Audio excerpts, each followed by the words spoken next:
कमल SSC short hand channel में आपका स्वागत है।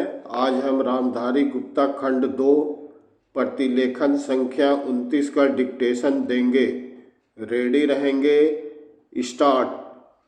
अध्यक्ष महोदय, नई तालीम में मेरी रुचि उसी दिन से रही है जिस दिन प्रातः स्मरणीय पूज्य महात्मा गांधी जी ने इस विषय पर विचार करने के लिए पहले पहल एक सम्मेलन वर्धा में किया था, जिसमें देश के कुछ शिक्षा शास्त्री और राष्ट्रीय शिक्षा से संबंध रखने वाले कार्यकर्ता आमंत्रित थे।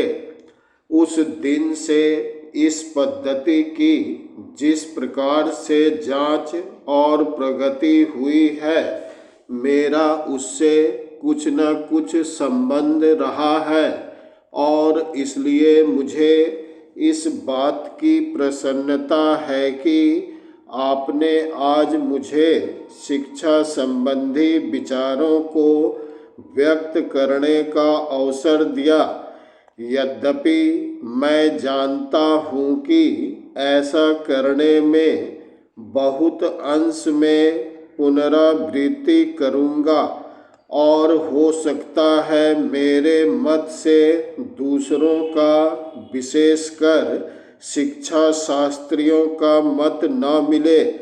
इसके अतिरिक्त विचारणीय बात यह भी है कि शिक्षा के संबंध में केंद्रीय और राज्यों की सरकारें आज जो नीति बरत रही है, उसका मेरे मत के साथ कहाँ तक मेल होता है और मेरे मत में अथवा उस नीति में परिवर्तन कहाँ तक आवश्यक दिखता है।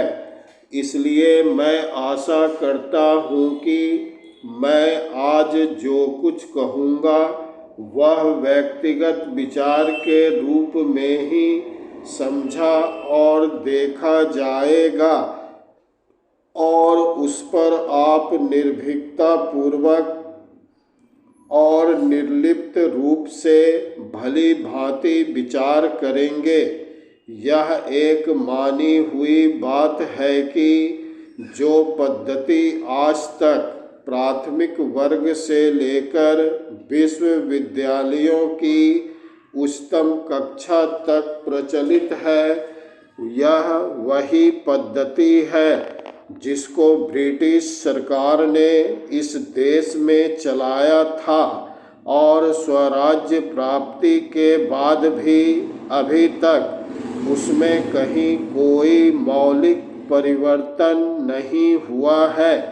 उसके लिए हम किसी को दोषी भी नहीं ठहरा सकते, क्योंकि जिस प्रकार शांति पूर्वक हमें स्वराज्य प्राप्त हुआ, उसमें यह अनिवार्य था कि स्वराज्य के साथ साथ वह शासन पद्धति, शिक्षा पद्धति तथा सारा उपक्रम जो अंग्रेजी राज्य में प्रचलित था, उस परिस्थिति के प्रकाश में विचार करें और जो कुछ परिवर्तन आवश्यक जचे उसे अमल में लाए।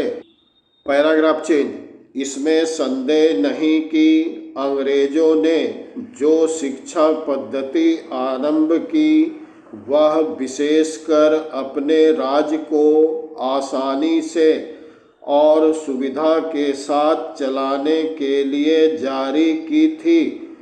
उसके साथ साथ उनके दिल और दिमाग में भी यह विचारधारा काम कर रही थी कि यहाँ की संस्कृति और साहित्य में कोई ऐसी चीज़ नहीं है जिसको वे अपनी संस्कृति, साहित्य इत्यादि की अपेक्षा अधिक अच्छा समझें अथवा जिनको वे बनाए रखना उचित समझें।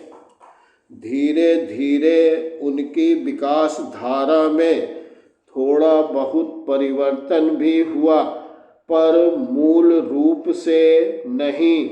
और इसी बीच यूरोप में विज्ञान की जो प्रगति हुई वह इस देश में उनकी भाषा के द्वारा ही प्रसारित हो सकती थी।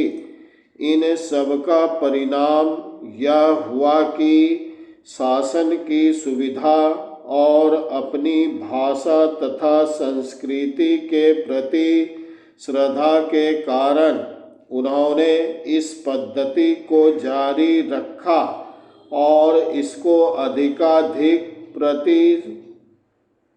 प्रोत्साहन दिया गया। इसमें कोई संदेह नहीं कि हमारी कई पीढ़ियों ने जो शिक्षा पाई इसी पद्धति से पाई। फ्रेंड्स, अगर ये वीडियो अच्छा लगे तो इसे लाइक करेंगे और अगले वीडियो पाने के लिए हमारे चैनल को सब्सक्राइब